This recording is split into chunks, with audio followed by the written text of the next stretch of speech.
Hey! Yeah. Listen up! This is WWE superstar Mr. Kennedy!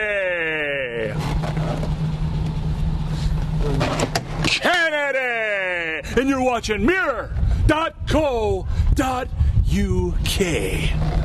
Yeah. Mr. Kennedy. Kennedy, what are we doing in Hummer? sitting? Mm-hmm. You're interviewing me? Well, hopefully. Are they going to let you go behind the wheel, do you think? You know, when we got in, I asked the guy, I said, I didn't ask him, I told him, I said, I'm driving. And he wasn't willing to give up the wheel, so I guess I'll be riding today, unfortunately.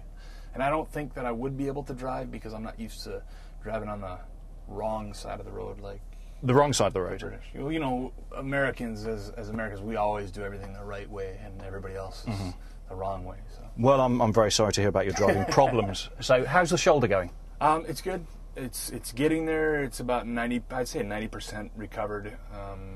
I have pretty much all my strength back. It's just a matter of getting the range of motion back. It's still the doc when he tightened it. He said he tightened the front a lot. He gave me some extra tightness up here, and so it's causing me, you know, I can't do a full rotation with my shoulder. So I'm just working on getting that back to the full range, because if I step into the ring and I'm guarding this, then chances are I'm going to get injured somewhere else, and I really don't want to take any more time off. I've had plenty of time off since August. So. And what kind of rehab have you been going through? For the first couple of months, you know, it was just a lot of stretching, and my workouts consisted of doing everything on my left side, and which has actually kind of screwed me up. I was always told, like, if you're injured and you can't use one side, you know, just work the other side, and the other side will catch up faster when you actually can. And it's actually causing me some problems right now. Not major problems, but beyond that, then I was on the road for several months, promoting Behind Enemy Lines Colombia, and it was kind of hard I wasn't able to see a specialist every week like I was supposed to, so I was basically trying to stretch myself in the hotel room using, you know, the towel rod, stuff like that. But recently, in the last couple of months, I've been able to make it to, I go to see a physical therapist 3 times a week, and I mean, she just beats the heck out of me. And I mean, literally, it makes me, she hasn't brought me to tears yet, or even close to tears, but I mean, she's trying. It's a powerful woman that can bring Kennedy to tears. She always asks me every time, you got any tears yet? Are we there yet? So, well, learning to work both sides, you could always work internationally. I believe in Mexico they prefer to do things the other way around. Side. Right. The wrong way. The wrong way. It's always, Kennedy's way is the right way, of course. That's right. Good. Correct. And you are correct. You're going to be back very soon. Who are you going to be gunning for when you return? You know, I always say it's always the same thing.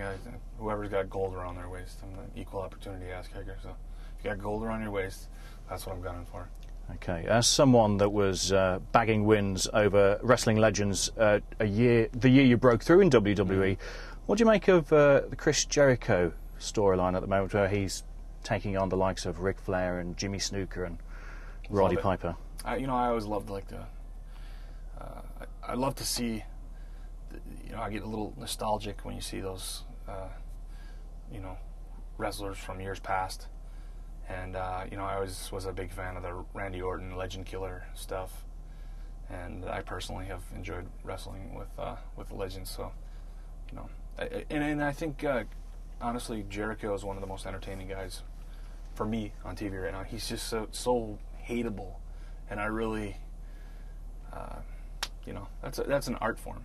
To be able to make people really, truly hate you. Like, you know, in wrestling, a lot of times the fans will play along. Oh, he's the bad guy. Boo, boo. But when he comes out and just the way he talks, the way he carries himself, you can tell that people, like, just loathe him. It really bites. Yeah. So no match has been confirmed yet. So do you think there's a possibility Ric Flair will come out of retirement at WrestleMania? I don't think so. I mean, they made a pretty big deal out of his retirement last year at WrestleMania. I think it's a little soon, but who knows? You never say never in the wrestling business. I've seen stuff. I never thought I'd see Ric Flair in the WWE again, and then one night I was actually watching Raw. This was before I was with the company, and I was startled out of my sleep by a woo, and I jumped up out of the bed and started jumping up and down and yelled for my roommate. I bet he appreciated that. He did. He did, actually. As a former Money in the Bank winner, who do you tip to reach the briefcase at WrestleMania 25? Boy, in years past, I think I've been able to kind of narrow it down to 2 or 3 guys who's going to, just looking at it from a fan's perspective. And this year is, I don't know, it's hard for me to pick anyone. So Mark Henry's still in the running then? Yeah. That'd be kind of, I don't know, he'd have to have like at least 2 ladders holding him. He's a big boy. He's a big lad. Can't see him climbing up a little, little ladder. What else is leaping out at you for WrestleMania?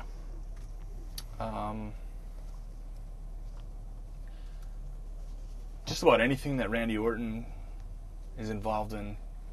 You're a big fan. I can't wait. Yeah, I am. He's one of the most fluid, athletic guys in our business right now, and I'm just anything that he touches. So I'm looking forward to his match at WrestleMania. An Australian newspaper recently interviewed John Cena, and they were talking about his film 12 Rounds. Mm-hmm. And the reporter noted that it's easily the best 1980s style action movie starring a professional wrestler you're likely to see this year. You must have something to say about that. That was the reporter that said that, not John Cena. The reporter said that. Well, I take offense. They obviously hadn't seen Behind Enemy Lines Columbia. No. Tell us a little bit about that then. About Behind Enemy Lines Columbia? Well, what do you want to know? Tell us about your role. I play a Navy SEAL, Carter Holt, who is a part of a Navy SEAL team that goes into Colombia, which actually Puerto Rico doubled as Colombia. We go to Colombia on a routine recon mission. We're not supposed to, make any waves when we're there. We're actually supposed to just go in undetected and get out. And we stumble upon a meeting between the FARC guerrillas, which is actually it's pretty interesting stuff. It's actually the FARC guerrillas and the Colombian army have been warring with each other for years and years and years. It's kind of like the thing that's going on in Mexico right now. And so we stumble upon this peace meeting between these 2 groups, and we feel that we've just stumbled into the history books kind of thing, and everything goes wrong, and we end up getting framed for doing something that we didn't do, and our government kind of turns its back on us and leaves us there, and we have to figure out a way to rescue one of our captured brothers, avenge the deaths of our other brothers who have been killed, and figure out a way to clear our names and get the heck out of Dodge. So it's. And acting is a consideration for the future? Yeah, and move into acting? Definitely. I mean, my body can't hold up forever. I don't want to be one of those guys that's trying to hang on. If I can't give 100% in the ring, I'm going to get out. But I'm not there yet. I still have. When I first got in the wrestling business, I set forth a lot of goals, short term and long term, and I still have a lot of those long term goals that I want to accomplish that I haven't come near accomplishing. Well, I actually have kind of tasted it, and it was taken away from me. Snatched or taken? This WrestleMania is the 25th anniversary, of course. We spoke to Mr T recently, and he told us that he'd turned an invite down from the Hall of Fame as it was an insult to him that Pete Rose was inducted before. And that's a bit cheeky, isn't it? Come on. I mean, I don't even know what to say to that. I mean, that's just ridiculous. Does Mr T have a place in the Hall of Fame, or ahead of the likes of Floyd Definitely. Mayweather? And I think that a lot of people will remember, that moment, that match, and I think that Mr T definitely has a place in the Hall of Fame, and it just doesn't even make any sense to me. Like, a couple of years ago, Jim Ross was inducted. Well, he's still an active member of our, Jerry the King Lawler, still an active member. And if you look at baseball or American football, you have to be retired from the sport for 10 years before you're even considered. So people go in at different times for different reasons. I mean, it just seems silly to me. Okay. Well, I think he's cut himself out now. So, one of the reasons the fans love you is for your interview delivery and your catchphrases. I believe it came out of an assignment you had at high school, I read somewhere. Can you tell us a little bit about that? Yeah.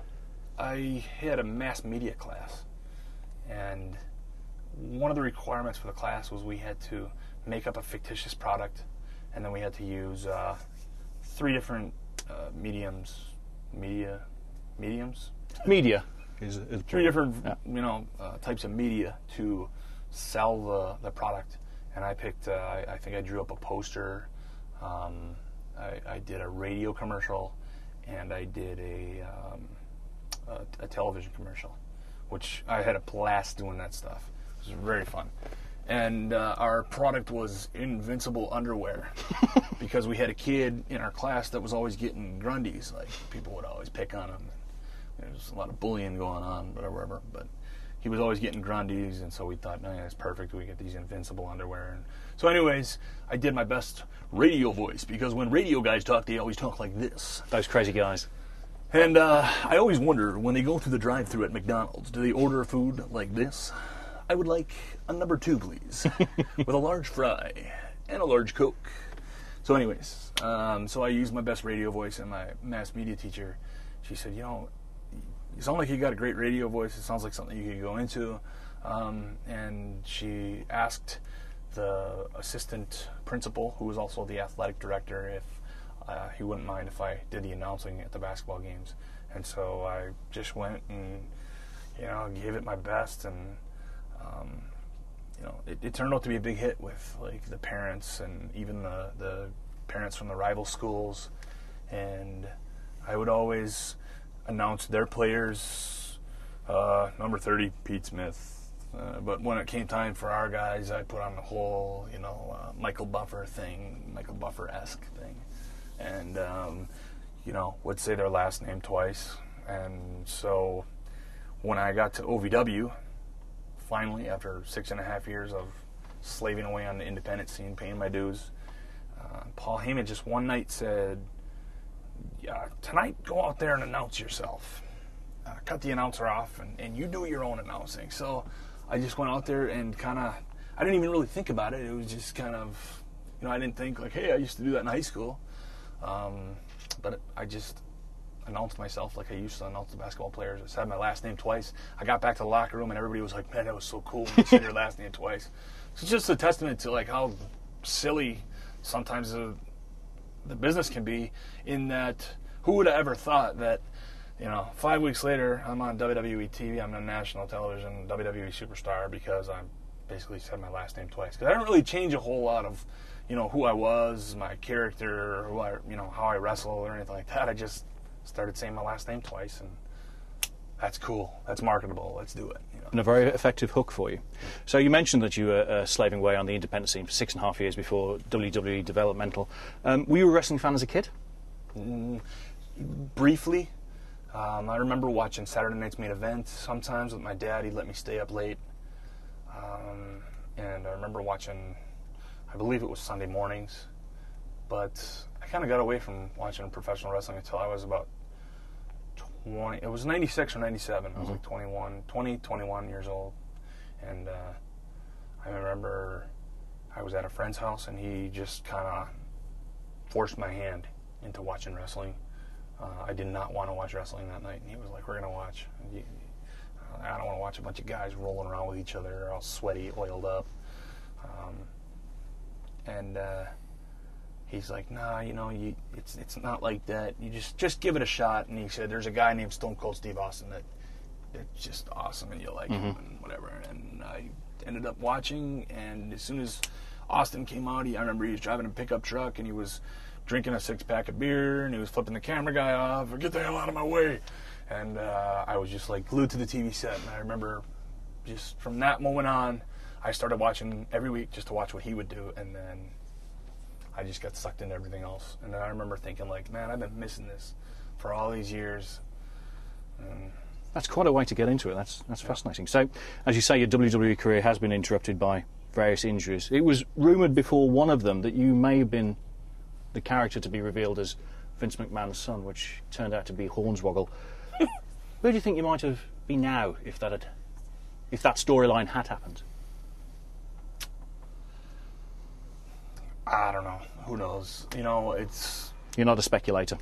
Not really, because so many things happen in the wrestling business, and it's such a up and down.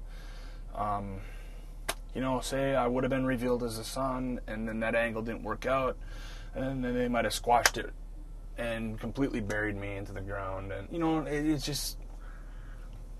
So in this business, I tend to look forward rather than back. I mean, you can learn from your mistakes, things you've done, you know, but I tend to try to look forward. You know, I think that's probably right, because TV, the episodic TV nature, things have to progress so quickly. Yeah, and they really don't have a lot of time. Like something happens, they usually don't put a lot of time and effort and thought into it, and it's not a couple week process or a couple months where they build to something. It's just like, oh, we got to do this now. Like, you know, when I tore my triceps, they called me up and said, you were flying, Vince's jet's coming to pick you up, and you're going to come in and drop the briefcase to Edge. And I remember thinking, like, well, I'll be back in, you know, 6 months or whatever, which turned out to be 2 months. And I have 12 months to cash in the briefcase, so that doesn't make sense. But, you know, they needed a way to get that title off of Undertaker tomorrow, because he had to go away for surgery as well. So, you know, that's just the nature of the business. It all has to feed into each other, doesn't it? So they have to make snap decisions, and, you know, that's a sign of a good leader, like somebody who can make decisions. And it's not necessarily always the right decision, but at least they're making a decision. So Bobby Lashley, who was in the match where you won your first US title, is now competing in MMA, and he's scheduled to meet former WWE star Ken Shamrock. As a Taekwondo and Eskrima practitioner, do you fancy your chances at MMA at all? No, I have no desire to. Is that partly because of the injuries, or? No, because actually, Ken Shamrock has said in interviews before that he suffered far more injuries in professional wrestling than he ever did in MMA. And, you know, those guys fight once every couple of months, you know, sometimes once every 6 months. Like, when was the last time Brock Lesnar fought? You know, so, you know. And with the Screamer, what kind of weapons does that involve?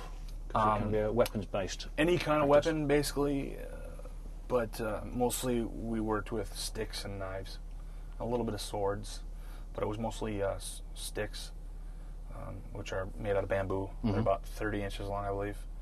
And the bamboo sticks, you can either do single stick, double stick, knife and stick, empty hand techniques. So it's. And which is your preference? Stuff. Which is your preference? I don't know. They all have their. You know, the nice thing about it is that you learn a lot of the techniques that could actually be applied in case you were ever held up. And I'm not going to say, you know, I hope somebody holds a gun to my head, but if somebody were to hold a gun to my head or a knife to my throat or something like that, I think that my chances of getting out of that situation would be a lot better than, you know, anybody else, Joe Blow walking on the street, because I've had that training. So it's pretty cool stuff, and it's intense too. And I competed with the stick fighting, which is very, very intense. You just basically, you get padded up in this armor, and you've got like a cage over your face, and you just literally beat the hell out of each other for 3 1-minute rounds, which actually feels like 12 rounds of boxing. It's just, you just get so winded and blown up because you got this heavy armor on, and you're just going. I mean, if you ever get a chance, you can probably see some of it on YouTube. Just look up Eskrima, and it's pretty interesting stuff. Cool. You have received criticisms for interviews that you've done with media over the time, but WWE continue to send you out for appearances like this. That must be gratifying to know that the company is so strongly behind you. Are you wary now? Yeah, I would say I'm a little more cautious of what I say, just because, you know,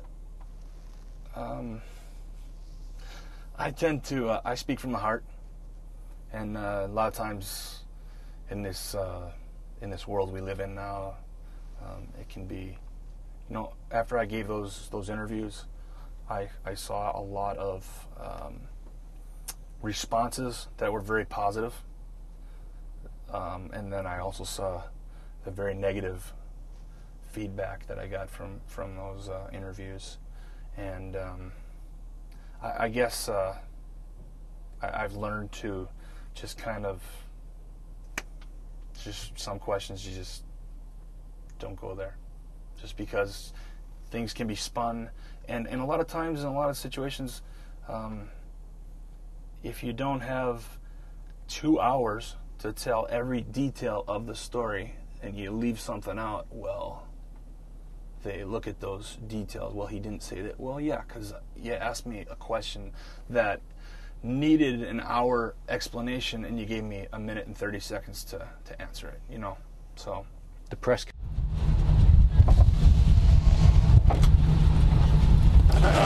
Get out of my face!